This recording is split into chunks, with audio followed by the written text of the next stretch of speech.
All right. Hey, everybody. It's Monday night. It's Mark Masters. Always Booking Comedy. We have a guest and they are not here yet. So let's see if I can text them, or we'll kill some time for about a minute. I can talk about a trip to New England where I did a bunch of comedy. If the guest does not show, Sneaky Mark has a backup plan that is already in effect. So let's see.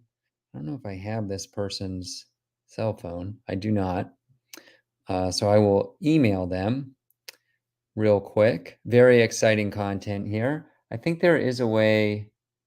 Look at that. A little bit of branding. You don't see the branding when there's just one of us on the screen. We are live. Are you getting on? Please join.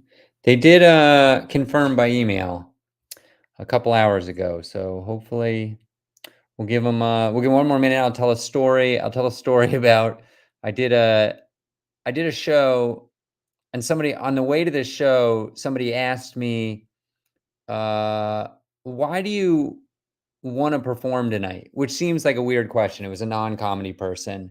Like, why? The basic gist was, why not just watch the comedy show?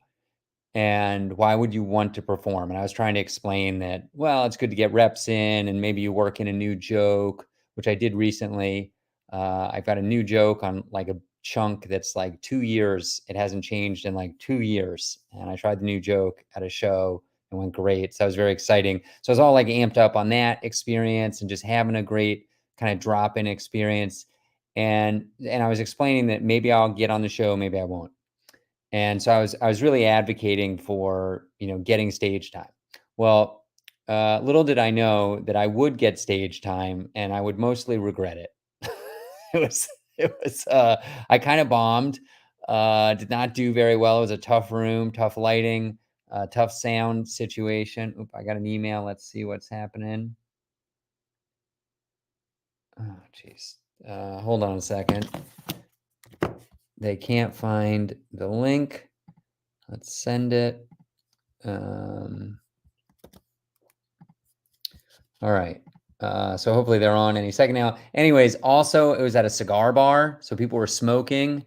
Kind of indoors. I guess technically it was outdoors, but it was completely enclosed. All my clothes stunk afterwards. My throat hurt for 2 days.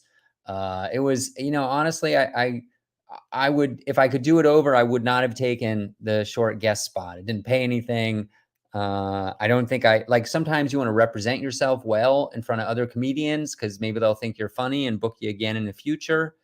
And that was not the case here. If anything, I hurt myself. Like other comics who didn't know any better saw me, and I just did, I didn't do great for about 5 minutes. All right, our guest is here. Holy cow. We're doing this. Hey, let me send a note to our backup guest here. You're gonna get kicked out, but I'm gonna email you the link, buddy, and we'll reschedule you. All right, so he's gone, and somehow I have to find. Hi, Sarah. How are you? Good. How are you? I'm good.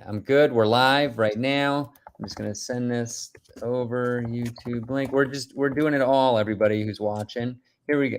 I messed that up. Let me do that one more time. Do me a favor and just answer a basic question for me, like how you got started in comedy, while we're killing some time here. Oh yeah, for sure. So I got started in comedy in Albuquerque, New Mexico in 2009 because I met a friend at a party, and he was my friend's boyfriend at the time, and our only comedy club in Albuquerque had closed earlier that year, and so I didn't know that people were still doing it, and so I just chatted him up the entire party, just being like, what do you mean? What do you mean you do comedy? Where? There's no place to do it. And he's like, oh, we do it ourselves. We do it in bars. We do it in theaters. We do it all over. And I thought, what a cool DIY thing to get into.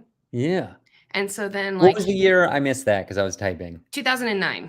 2009. Okay. Yeah. I thought I heard 2019. I was like, no way. She's too good. No, no, long time. So, yeah. Okay. Yeah. So then he got me on a bar show, and I happened to invite like every human I'd ever met telling them I was going to try stand up for the first time. And so then I packed out the room, which when you're in a small town and there's producers there and they just see like, oh my gosh, she could bring so many people. Then you get a lot of Yeah. stage time really fast, but that eventually dwindles. So, Yes, yes, it's tough to keep that body count high yeah. at at future shows. Yeah. Um, yeah, oh, well, that's awesome. Okay, so do that you've been doing it forever, and Yeah. it shows. I've seen you perform. You're so funny. You have a special place in my heart because you have a joke about a topic that I've joked with a sibling about, but didn't realize it could be used on stage. Like, so it's very relatable to me. It's roughly it's like about TV series and Mm. relationships with them. And I've been talking to somebody about this for like 10 years. Like how yeah, and you made a whole bit about it, and I was instantly jealous, which is a great sign of a good comic. So, all right, so Sarah Kennedy, everybody, very funny comedian, and also the owner, I hope I'm saying that right, of Dry Heat Comedy Club, which is in Albuquerque, New Mexico. Yeah. Correct? So since 2009, when our only comedy club closed, we had no comedy club in Albuquerque. And that was enough time for me to get started, move to New York, perform in New York, come back from New York, still no comedy club. I did a podcast called Comedy Ghost Town about why we didn't have one. And How then big just for people who don't know, everybody knows it's a booming metropolis, but for oh, people who aren't familiar with Albuquerque, give us some stats. How many yeah. So people? Albuquerque has 200,000 people in it. Its closest like demographic information neighbors are like El Paso, but also Milwaukee. Milwaukee is, and really when I was doing the podcast, I found a lot of inspiration in what happens in Milwaukee and how they were able to make things, including things like crime rate. Everything is very similar in Huh. Milwaukee to Albuquerque. It just so happens that Milwaukee is closer to Chicago Ah, than Albuquerque is to its next biggest market. And so you right. can get a lot of great comics who are willing And to come to Milwaukee. I've never been to Milwaukee to do comedy. Mm. Do they have a club? What's their Oh, scene like? they have one of the best clubs in America, and it's called the Laughing Tap. They get some of the best talent. Oh, okay. It's an unbelievable room, and the three people who run it are unbelievably like kind and smart and just very driven to create something beautiful. And it's chef kiss. It's the best. Nice. Is that room a like freestanding place, operates as its own club, or is it like the side room of some restaurant? It's How does no, that? it's its own space, and Okay. actually, if you listen to my podcast, I have a whole episode where I interviewed Mark from the Laughing Tap, and he goes into like so much about how he had this like beginning in theater and how he knows how to make a good space, and they found this space in kind of an up and coming neighborhood, and they got like it came with a liquor license, and like they made it something really special. And like they really, I mean, I think they just had Sam Talent for like the 8th time or whatever. And like, I've seen tape of him there. mm-hmm. So I'm familiar with the club. I didn't realize it was in Milwaukee. Yeah, That's awesome. yeah, it's nice. Cool. Well, so I guess what lessons did you take from Mark at Laughing Tap in Milwaukee for Dry Heat? Oh, so many things. Him and David Rodriguez at the Comedy 4, Yeah. they're the two that you were like, if any space you can create can feel and look and have the like reputation that these two places have, it's How a recipe big for is the success. Laughing Tap? How many seats is it? Would you guess? It was, well, see, when I interviewed him, it was like pretty deep into like lockdown still, and so they grew from it being like 20 to 50 to 100, and now I think it's a little over 100, and they're all pretty squished in there, but it's pretty incredible. All right. I'm just putting a note down. Yeah. Did I get that right? Comedy Yeah. Goes Down, Nailed it. Laughing Tap episode. Mhm. Look for that, everybody. Awesome. Cool. Okay. So lessons you took from David and Both Milwaukee? of them. Yeah, and it's kind of the nice thing too that we happen to not have our liquor license yet, because we've learned all the good lessons about how to make a show good and how to support the talent that's coming out of it, how to like really prioritize correctly, and then not end up with the old school model of a 2-drink minimum, prioritizing chicken tenders over other people and like that kind of stuff. And so First obvious question, will you change your name to Wet Heat once you get as a soon as liquor we get, license? oh, no way, man. No, we'll still be Dry Heat just because, it's the environment. It's Second the follow-up vibe. question. Like that's so interesting. Would you say that you are like sustainable economically without a liquor license? Well, the nice thing, the reason why we're sustainable right now and even able to be where we're at is because number one, we got a grant from the city to be located in our downtown, which is like a neighborhood that needs a little bit of love. And Okay. then on top of that, Kelly's my co-owner and my wife, and we Okay. run it together because we both have day jobs. And so Okay. right at this point, we can pay all the comedians however little, but then also we can put them up in hotels. We can make sure that everybody's okay. And then, You pay, by the way, she pays well, oh, thank you. everybody. That's Like that's very kind. I've been all over the country. It's a good gig. You get lodging, very nice lodging, and they take good care of you. That's So nice. Thank you for saying that. yeah. But then, yeah, so that, and then we just, I mean, for the most part, it's our rent comes out of that we pay out of pocket. So as soon as we get it to like be that sustainable, then it's like game over. We're totally all set. So, Yeah, and it's incredible. So you work a full-time job mhm, while you operate a comedy club, what, 3 nights a week? 2, 4? we say we do a minimum of 20 shows a month. So however that Oh, breaks okay. out and So like how many get averaging scattered. less than probably okay. Mhm, Some of yeah. those nights, there might be 2 shows in a night, right? Yes. Oh, yes. Okay. Yeah, So so 20 shows a month. Interesting. Do you have is that, a constraint of any kind from the money you get from the city of Albuquerque, I assume? no, I mean the grant money came with very little strings attached, which is really Okay. nice. The only constraints that we're feeling right now are number one, no alcohol. We're constantly trying to solve that, and then number Mhm. two, we by like fire marshal rule can only have 45 people max in that space, Okay. and we have stadium seating instead of like modular banquet seating or whatever, and Right. so we can't flex that even a little bit. So even we sell out often, Yeah. but we can't go past 45 people once we Yeah. sell out. And so, ooh, that's a yeah. We got a question. You wanna let's Mhm. jump right into it. This is from Mark in Carolina, Yeah. North Carolina. How do you balance day job with comedy club? Do you have a flexible schedule, or is this a Monday through Friday, 8 to 5? Great question, Mark. And Thanks. it's a great question. So me and Kelly, the co-owner, we both work at the same startup and they're based in the East Coast. So we start our days from 8 and we're done by 4. And then we just literally just clock out and do not think about our day jobs at all for the rest of the day. And then we just go. So All the time? So you work every night, on the comedy club, even Monday through when Friday, like we are at the day job, and then as soon as we're clocked out, there's something that has to happen with the club. I mean, we had mhm, to go through and like we either have to go to ticketing or Costco to refill stuff or like whatever. It just yep, there always is comedy stuff to do afterwards, sure. or maintain our personal life and be part of our families, like that kind of stuff too. But it's just Yes. like the day job happens and then it just does not happen, and so we just make sure Nice. we have those boundaries and then we keep going. Do But Are there any complementary skills between your day job and your comedy club running? yeah, I mean, that's the nice thing too, is like Kelly is in marketing. And so, Okay. like, that's an easy skill that transfers over. And then I do employee experience. So I make sure that like our gatherings are planned and that there's fun and I facilitate meetings. And so I'm basically the comedian of my work too. So it's like Okay, there is nice. like a nice one-to-one connection on that. So if you can find a day job that will like really honestly, this is so funny for me to even say this as advice because I've also had comedian friends who are like, I don't even tell my job that I'm a comedian because I do not want Right. them to be like, tell me a joke, get up there, man, you can do it. Yeah. But yeah, no overtime really for ours just Oops, because, hold on a yeah, second. I know, I'm Let's sorry. show that to everybody else. Are you lucky that you don't get stuck doing overtime, or do you make it clear that you do have a hard stop at 4 PM? We try to, and sometimes it flexes in and out. And then sometimes in comedy you've got late nights, and so Yeah. you'll have late mornings the next day. And like, luckily, I have a lot of support from my work because they also knew that we were going into this endeavor. And I mean, the CEO of my company bought a chair as part of our fundraiser and things, so I've got a lot of support Oh, in that that's too. cool. And usually, if you put it out there that this is the thing that you're doing and that you're chasing your dreams in that way, support will show up in like really cool ways around you. But Yeah, that's incredible.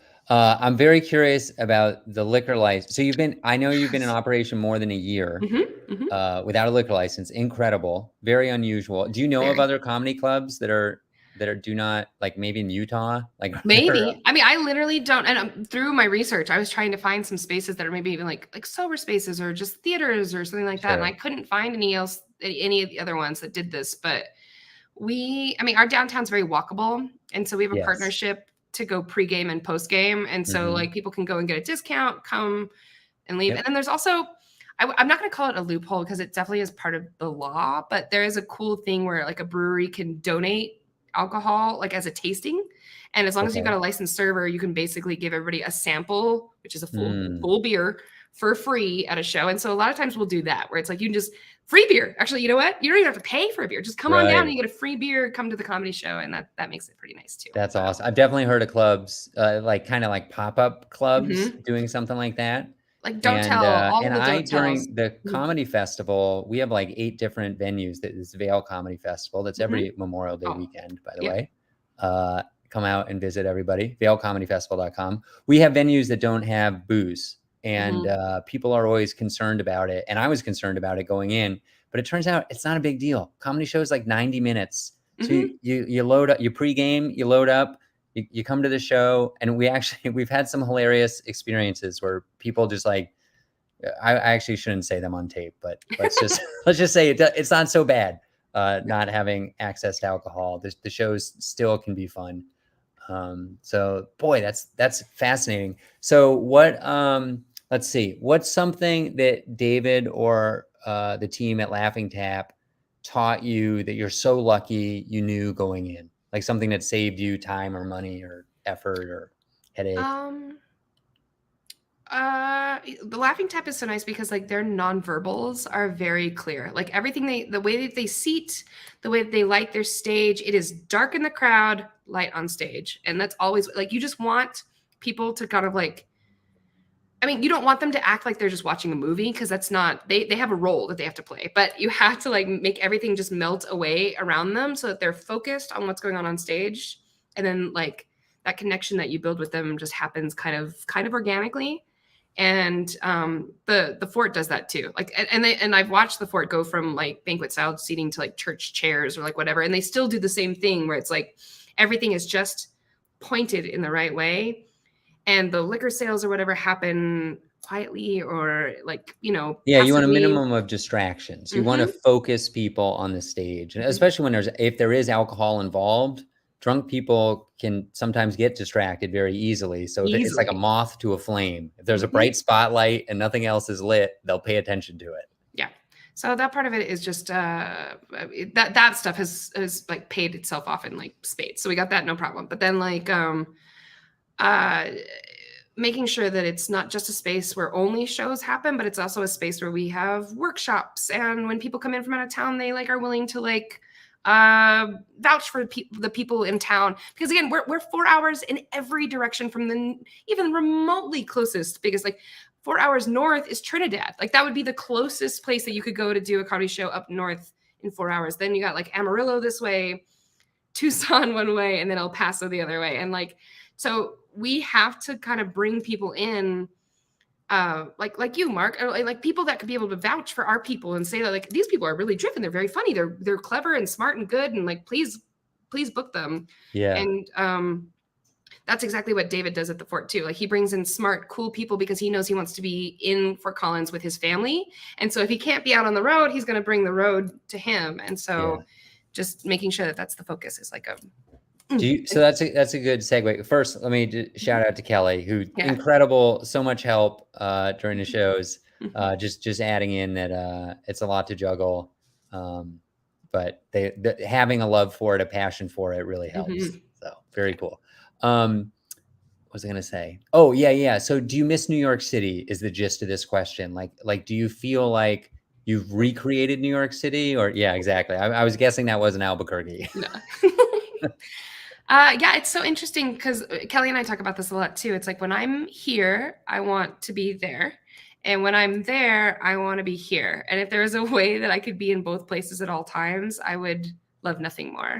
How do you go to New York City regularly? Yeah, we And try to what's go your are you going there for yourself as a comedian to scout? Like what are you doing when you go to New York? kind of a fun combo. Like we go and we reconnect. I get some stage time. We go to shows and just double check things. We just see what's the vibe of Brooklyn in particular. Like just what do people like out there um, uh, and then we're able to bring that back without being inauthentic to what Albuquerque is either. Like we're not trying to like push any sort of thing. But I will say when dry heat is running at like it's like all cylinders. Like they're really, really going. It feels like those special nights that I had at like Pete's Candy Store in New York, or like some of these smaller venues that are intimate and still comedy happens in like just like such a like a real joyous way where like it's just coming out of people. And I just that's the dream.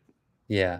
Do you ever, this is really turning into the Mark hour because I just have so many I questions. love It's it. so interesting to me. Do you ever have a headliner come in, maybe a little bigger name, and they just sell out? And then do you add a show? Because it's interesting that you're capped at 45. That must be frustrating if you have like weeks until the show and you've already sold all the tickets and you can't raise the price at that point. And Yeah.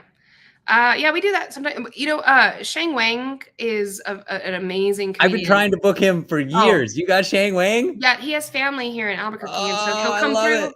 He's about to come through in November again too, and he sells out Oh, within 10 minutes of us putting tickets up for sale. It doesn't of matter. We've course. risen the price a little bit every single time, and he Yeah. sells out no nothing.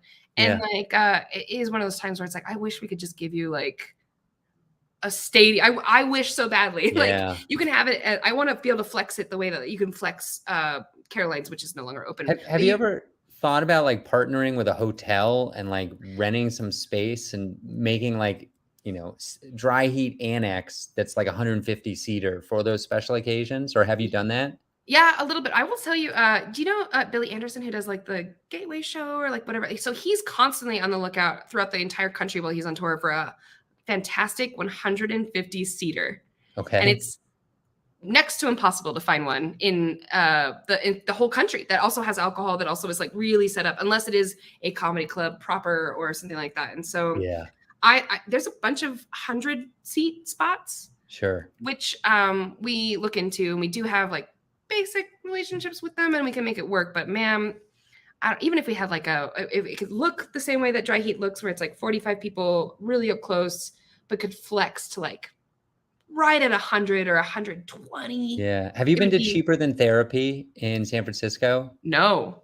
I feel like that's what you're looking for. They have a similar kind of thing. It's like stadium seating, but they have the curtain. They also have something like that at Laugh Boston, but the curtain at Cheaper Than Therapy is like it's almost like a wall. It's Yeah, like very solid, like one of and those, like a partition I kind of think it's thing. just like that black like draping, like the pipe and drapes that's the places, Hmm. but it's just like pulled taut and it's floor to ceiling, and it just felt kind of permanent. And there were rows behind it. Uh, and I'm sure, and I know that like like I did a Wednesday night show there, and so it was curtained off. But I'm sure they on the weekends they fill the whole theater, and it's right near Union Square for anybody who's familiar with San Francisco. It's really they have like some kind of sweetheart nonprofit arts deal to have that space, and they're just killing it. The shows are terrific, and they're nothing like the Albuquerque comedians, but San Francisco they got some good talent out there as Oh well. yeah, for sure. Oh boy, awesome. If anybody online has questions for a comedy club owner, please pop them in. Yeah. Let's see. Let's. So I don't think I. What is the holdup on the liquor license? Is there like a limited number? Is it a cost thing? Like, I assume So you want a liquor license. yes, we would love Or nothing more. because the downside is you gotta like, I mean, I guess you could be the bartender, but you might Mhm. have to like employ a bartender then. Maybe your employee costs start going up, and then I mean, you got alcohol costs as well. And yeah. I mean, that's one of those things too that I paid very close attention to with David, is because he has a bar manager. And so as soon as he was able to be like, you run this, like you right. run this, and then I'm going to be over here, like taking care of all this stuff and being the figurehead of Yeah. this or whatever. It's great. And I would love that. And I would love to even just like be able, when I used to perform at the Creek and the Cave in New York and whatever, like it was the coolest thing to let comedians be the bartenders of places, because then they could like be like, give me 5 minutes, I'll be right back, and then go do a quick set and come back and like get stage time and get to connect and network with people so much faster and like build what they needed to for the next stage of their career. And I want to provide that for our people. But in New Mexico, we've got some very intense liquor laws that are, I mean, there's not a lot of places that are like this, except for like you mentioned, Utah. Like, I mean, our liquor licenses, the last one sold for $250,000. Oh, it's like a cab medallion It's exactly situation. like that. And Okay. so it's easier to start your own brewery and like make beer in your bathtub than it is to get Yeah. a full liquor license. And Huh. so it's that I spend a few episodes of the podcast kind of going into this, but Kelly and I have talked about doing a whole second season of this podcast, just being like, this is impossible. It's impossible to navigate, but we're Yeah. willing to do it, and we're willing to like look into weird outside of the box opportunities to do things. So Yeah, and I would guess as a business that maybe operates 15 to 20 nights a month, it's not really worth it. Like the I liquor license would be for somebody who's open 12 hours a day, 30 days a month. I would so quickly pivot to being open every single day of my life if we were able to have one and like really go wild with it. Huh. We would do it. Like right now, we're pretty lucky in Albuquerque that we have an open mic Monday through Friday and sometimes 2 per night. Like that's for a market our That's great. size, that is, you could grow so quickly if you went to every single one. Yeah. If we had our own liquor license or some way to have that be an income stream, we would do a happy hour open mic every single night of the week, and then every other open mic could exist on top of that, Yeah. and everybody would benefit from that too. And Yeah. so, but just not quite there. Yeah, that's tough. Holy cow. I wonder, I mean, your space is gorgeous. Like the way you've built it out for anybody who hasn't seen it, like it's just like the seats are really cool. They have their own history and story. And then like the sign, like the stage is cool and the lights are great and the sound is incredible.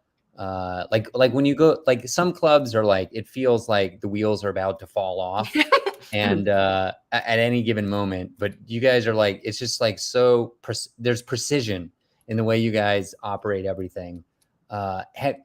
That said, would you ever consider going to a larger space where it might make more sense? Because that's the other thing, even if you had the liquor license, you can only sell liquor to 45 people at a Right. time. Mm-hmm. And with So, the way everything's set up, it's not even like we could have servers who can come through and be like, do you guys need anything else? Do you guys want, like, right. like, so I'd love And at to. that price point, like for $250,000, you could build out your Oh, own 150 person theater with curtains and everything, the and then full. not have the liquor license, but then at least you could sell 100 tickets. Mm-hmm. Jeez. Yeah. So, I mean, Hmm. we'd love to move someplace bigger or someplace that we could flex. Like, that would be really, Yeah. really cool. And then at least you could buy, in my mind, the most perfect situation would be like you buy beer as though it's a concession. Yeah. And then you go and you sit down and you enjoy it. If you need to like excuse Oh, yourself, you can got go it. and get it and come Okay. back. I don't need it to be like where we've got like 3 or 4 servers running around being like, just let me know, do you guys? And then there's a Yeah. check drop spot or anything. Like, we don't need any of that. It just literally is like when people walk in and they go, do you guys have beer? And we Yeah. go, yes, that's all I want. Yeah. Like that's, Have and you it's, looked seriously into becoming a brewery? That does seem yeah. like a reasonable, like an almost reasonable option. We had a soft agreement with a local brewery here where they were going to let us like, we had our own head brewer and we still would love to work with him. And we were going to rent the stills from an existing brewery and make our beer there Yep. and then be able to distribute it to our space and just be the tap room for our own Yep. space. And it was fine, but there was some paperwork stuff that like needed to be done within a certain time frame or whatever. And then that just fell through and we were like, oh no.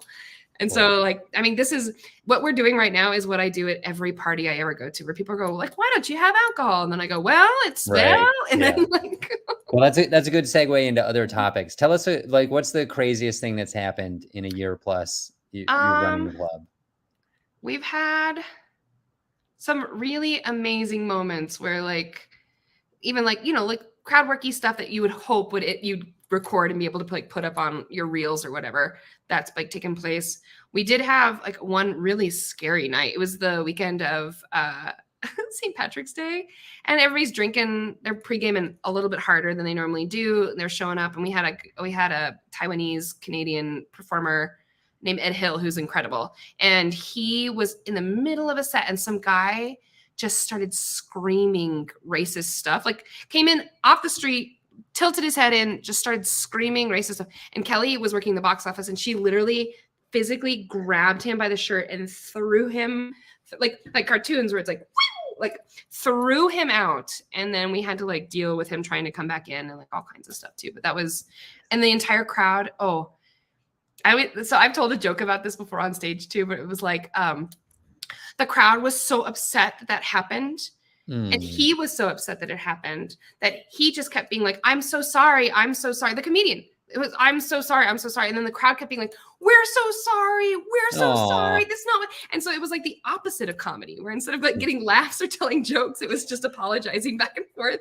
And so then eventually, like, it just got to be this point where like I ended the show by going up and being like, hi, like I am I'm the co-owner of the space. I just want you guys to know that's not how Albuquerque is. Ed knows that. And so like we made a big donation to like a charity in his name. We paid him quadruple what we were going to pay him, and then we just made sure that everybody in the audience knew that like we took care of that person right away and that they're not welcome back here and that kind of stuff too. So we luckily have gotten to, I don't think there's really been a time that we've handled something poorly or had like people be like, what, why did you do that? And so I think that's been nice to definitely have Kelly to bounce things off of, but then also like see the way that Albuquerque is and Albuquerque wants to be, and then like show up for them in that way too. So Yeah. Okay. So speaking of Kelly, let's talk about marketing some. yeah. How did you like, do people know about the comedy club at this point? How do they know about it? What's been successful for you? What maybe was a waste of money and time and energy?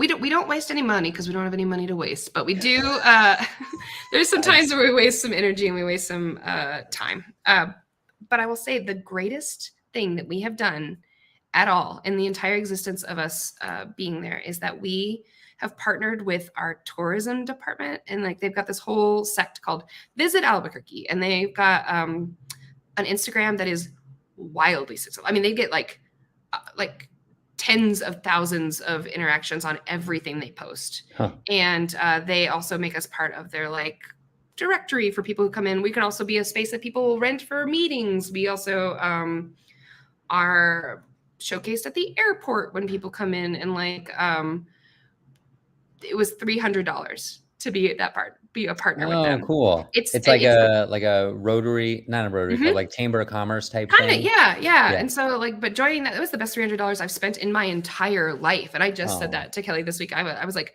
we have gotten more out of it.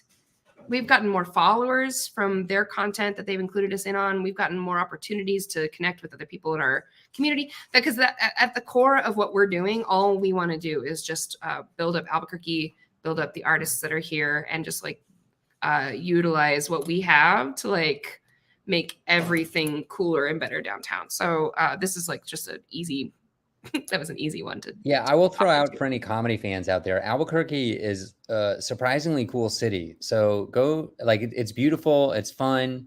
There's a lot of like Breaking Bad trivia stuff that a lot of people are fans of that. And you can go check out a really cool comedy club. So it's a neat place to take like a small vacation. It's on Route 66. There's some history there. It's kind of inexpensive. The food's incredible. So definitely go check it out. Who would you say is your biggest, is Shang Wang like the most famous person who's performed on your stage? But for people if you haven't heard of him, go check out his Netflix special. It's incredible. Ali Wong produced it, and it has one of my favorite jokes ever, the one about the top of the refrigerator or microwave, whichever one it was. It's so good. It's kind of like the Sarah Kennedy joke I was obliquely referencing earlier, where I was just like, oh man, it was right there. I could have done it, but it's just so good. Yeah, my dad's worked at Costco since I was 3 years old, and so his stuff about wearing pants from Costco and all that stuff is like so it hit me so hard. So he definitely, like, every time I get a chance to have him is great. We've had Mike Kaplan, who is one of my, I mean, like literally one of my top. He'd be on my like Everett, like Mount Everest. Not Everest. No. Rushmore. Yeah, he's like definitely one of those. And then we've had Kate Willett recently. We've had like lots and lots of people who have been recently on like Colbert and that kind of stuff too. So we had like Stephen Rogers and lots of people. So Stephen's the best. Oh, he's so nice, just the nicest man. And so anybody who comes through, we're always just like so gracious. And like we had Mark Masters through. I don't know if you. Oh my goodness, what a name! What a draw! Everybody, almost every seat was half occupied. Everybody at that show. It was really skinny people at that show. And I will say again, the openers were hilarious. They were really good. I was very impressed with the local comedians and the talent. I'm sure somebody listening to this in the future will be upset if I don't ask the obvious question. How does one get booked at Dry Heat Comedy Club? So I will say it is very helpful to have a vouch. That's like, and that's another thing I learned from David too. It's like you can have a great tape, and I'm happy to watch tapes. If people email us at our booking email, which is dryheatcomedyabq@gmail.com, but you'll get an autoresponder right away Yeah. when you write to that. Number one. Number two, even if you include dates and a tape, it takes a while for us to get back because we're just so big. Like I said, I've got a day job. We're so slam packed. So if you have a vouch of somebody who's already come through, that helps really, really like And so hypercharge. what's the best way to communicate that? Like, Just in you the put that in the email. subject line, just a sentence, Yeah. "Hey, so and so referred me to you." Yeah, we've heard so many great things because Mark Masters told us that we would be a good match for that space. We're coming Okay. down on these dates because that's another thing too. If you are already coming down, it will be so much more worth it for you than if you were like Right. buying flights or like that kind of stuff. Like whatever we're able to pay and like however we're able to put you up. If you're coming through already and you've got dates on either side, you will get the most bang for your buck. And Yeah. so What indicating would that you in your say is email. the farthest out you book? Let's just say headliners. Yeah. And what is the like I have you ever like had to scramble, somebody fell out and it's like the day of you're trying to book somebody? I don't know. I mean, we're already well into 2024 for our booking, so it's Okay. like we have people already booked out to April. And Okay. so people should be kind of aware of that too. Yeah. But then and usually if it's somebody who's dropped out or something like that, we I happen to have a lot of faith in our local comedians, and Yeah. I know 8 people who could headline easily. I mean, drop a Okay. half an hour and it wouldn't even be an issue. And so usually we turn to our Okay. local comedians and we would prioritize them. But if people are already passing through, it is, and you just want a guest spot, you just want to come see what the space is like or do anything like that. That is the easiest thing in the entire world. Just say, hey, I'm going to be there. Yep. If you have a show, I'd love to do 10 minutes. Then we are more than willing and more than happy to like welcome everybody through and kind of treat it kind of like the Laughing Skull does in Atlanta too, where it's just kind of like, well, it's a showcase club, ideally, but Yeah. Exactly. occasional. Tape, like any quick hitters on that, like 5 minutes, Well, half an hour? What are you I looking don't. for? I'm happy to get a tape of any length as long as there's a joke that gets a huge laugh within the first minute. I'll watch. I mean, I'll watch all Nice. 5 minutes, but That's I great. need That's there to great. be 1 minute, and it needs to be a good audio. The nice thing about stand up is that you stand very still. And Yeah. so I'm not looking for, unless you're a prop comic, then I'm going to want to like see like how good your camera pixels are. Right. I need the audio to be good because I need to hear you and I need to hear the audience laughing at you. And then from there, I'll bend over backwards to bring you through. So, Sure. Yeah. Um, all right. Any like advice you would give yourself if you could go back in time a little bit? yeah.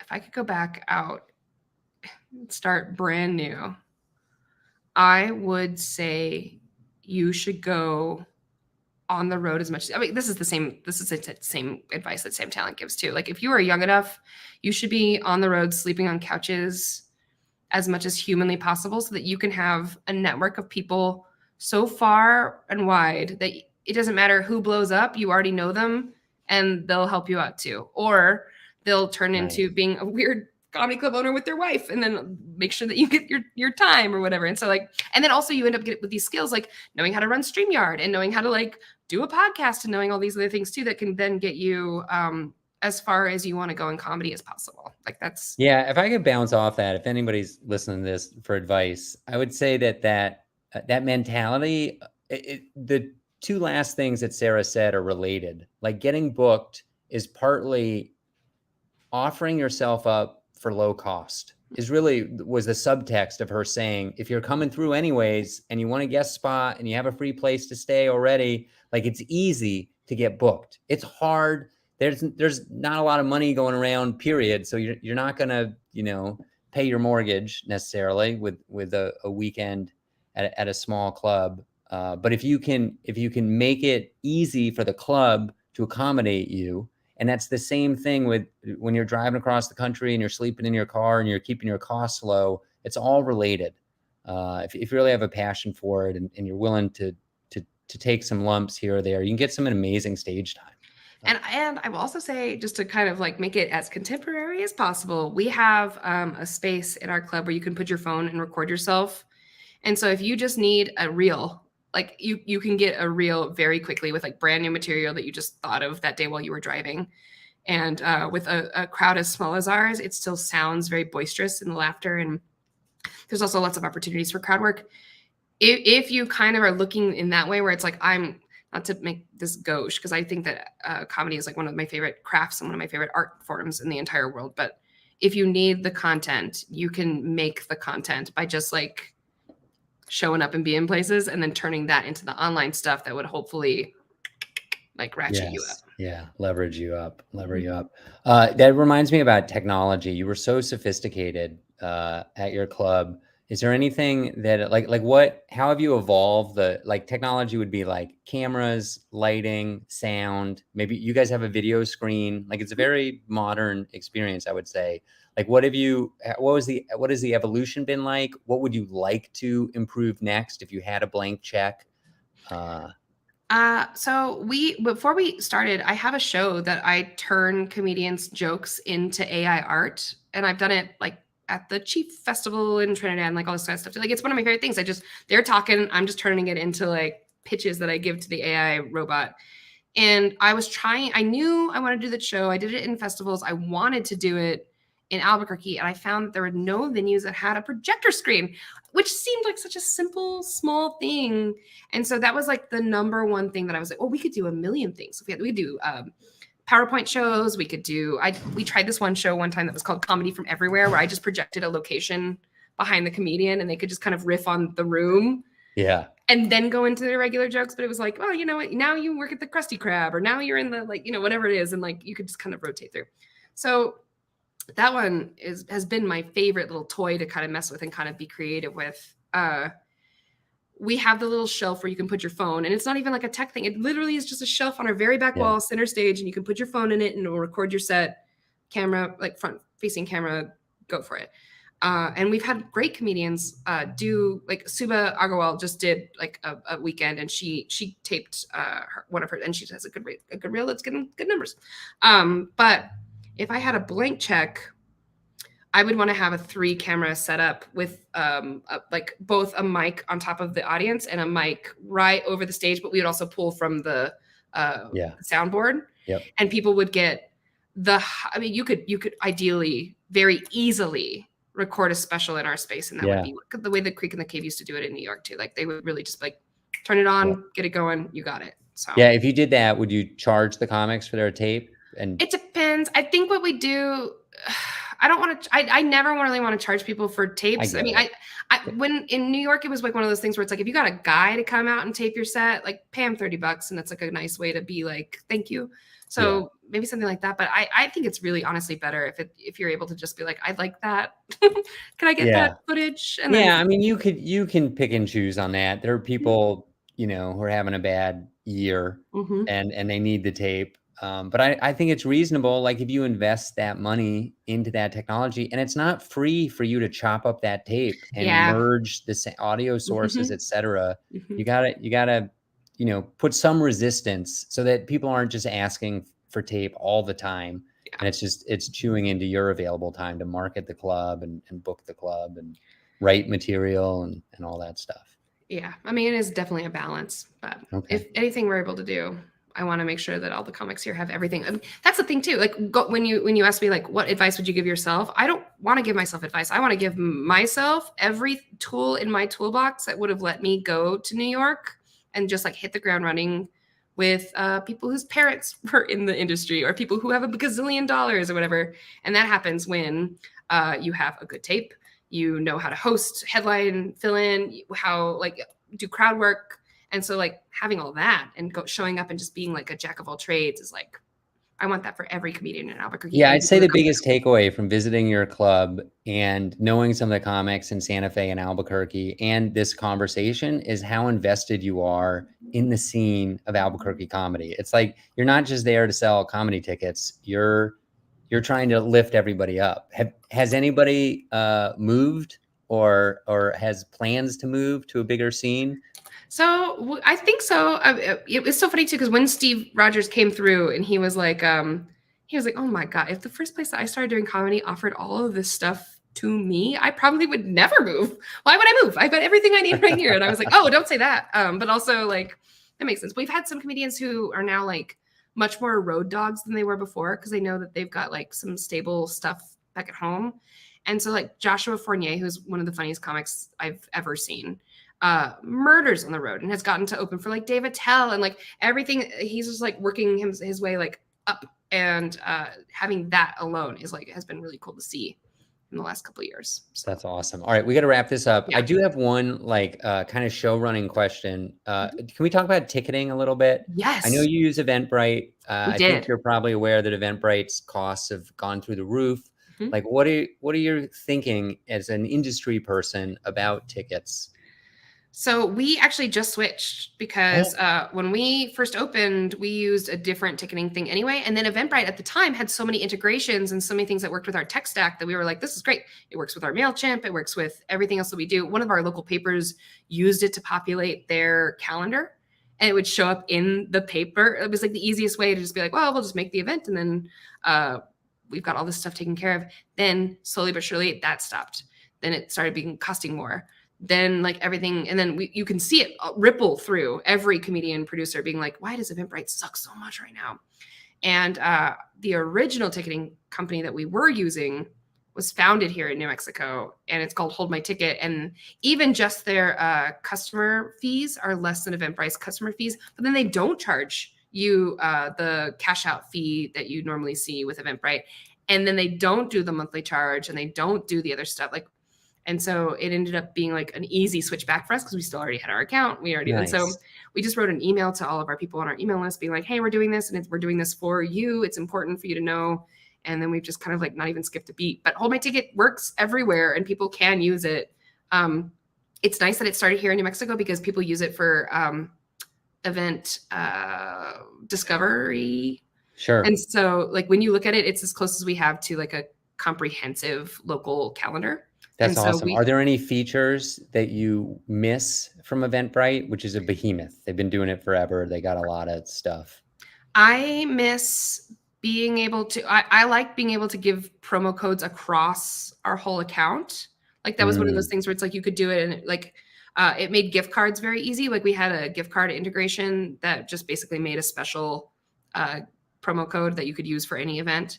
And now we've kind of had to adjust that a little bit. And so going into the holidays, I'm a little bit worried about how we could position ourselves as like a fun gift giving thing. right. Whereas last year it was so easy. But other than that, everything really just it's nice. And unlike Eventbrite, which kind of like trickles out your payout, even Yeah. when you opt for the one that like comes out every single week on the same day, this one literally waits until your event is done and then like the Wednesday afterwards just like issues you your entire money from all of your event, and then that way you're able to pay everybody at least in a way that they're expecting. And so Yeah. that's another reason why I really like Hold My Ticket. That's So awesome. All right. Well, I've taken a ton of your time, Sarah. You're incredible. You're the best. Thank you for doing this. of course, We did Mark from Carolina did say a lot of helpful tips tonight. This was an incredible episode. Everybody, we're here every Monday. It's always booking comedy. Check out Dry Heat Comedy Club in Albuquerque, New Mexico. Take a vacation there. Go visit. It's beautiful. If you're a comic and you're going through, if you're, by the way, if you fly into Denver and you rent a car and you want to drive to Phoenix, Arizona, which is how I ended up at Dry Heat, which is also a fun comedy scene. It's like halfway. Albuquerque is like halfway between Denver and Arizona. So if you're mapping out, you're doing the Sam Talent, get out the old school atlas and go across the country. Albuquerque's right there. They got great mics. They got a great scene just next door in Santa Fe. Thank you so much, Sarah. Thank you, Kelly, for just making space for comics. I'm very grateful. Any final thoughts or comments? no, anytime that if you have somebody who drops out or anything like that too, I'm happy to come back anytime. This has been wonderful. So thank you, Mark. I really appreciate Awesome. it. Okay, guys. We'll see you next Monday. Have a great night. Sarah, we're going to end the